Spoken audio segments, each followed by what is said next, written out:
ច្រើនណាស់មានម៉ែរជួបជុំក្បែរប៉ុន្តែរូបខ្ញុំខំគេម៉ែខ្ញុំឃ្លាតឆ្ងាយកាលលឹងបងរកបងម៉ែកន្លងកូនចំទុកក្នុងបេះដូងហើយបនដឹងអ្នកម៉ែចុងក្រោយជួយមើលគ្រួសារតើម៉ែរស់នៅទីនោះសុខសប្បាយទេតើម៉ែរងាដែរទេរស់ឆ្ងាយគ្រួសារចំណែកកូនកូនរស់នៅទីនេះពួកយើងសុខសប្បាយធម្មតាគ្រាន់តែពួកកូនឯកាពេលគ្មានម៉ែក្បែរទុំបាយមួយនេះឡើងមានវត្តមានម៉ែហើ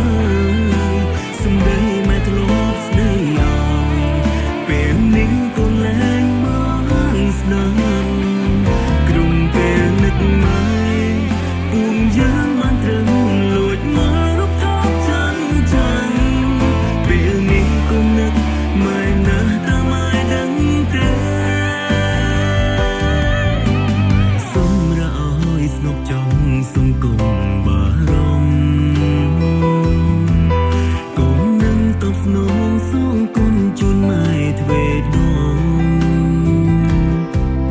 កូននឹងរក្សាគ្រួសារឲ្យល្អហើយគោរពការពារប្អូនបងទោះជីវិតកូនត្រូវសូនក៏កូនលះបង់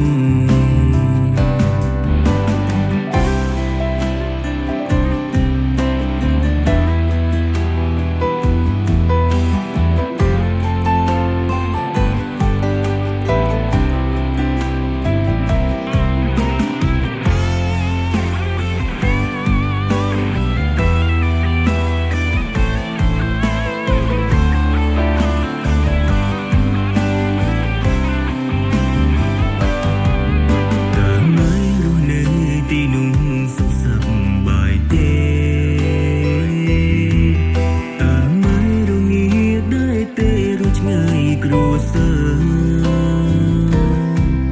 ចំណែកកូនកូនរស់នៅទីនេះពួកយើងសុខសប្បាយធម្មតាគ្រាន់តែពួកកូនឯកាពេលគ្មានម៉ែ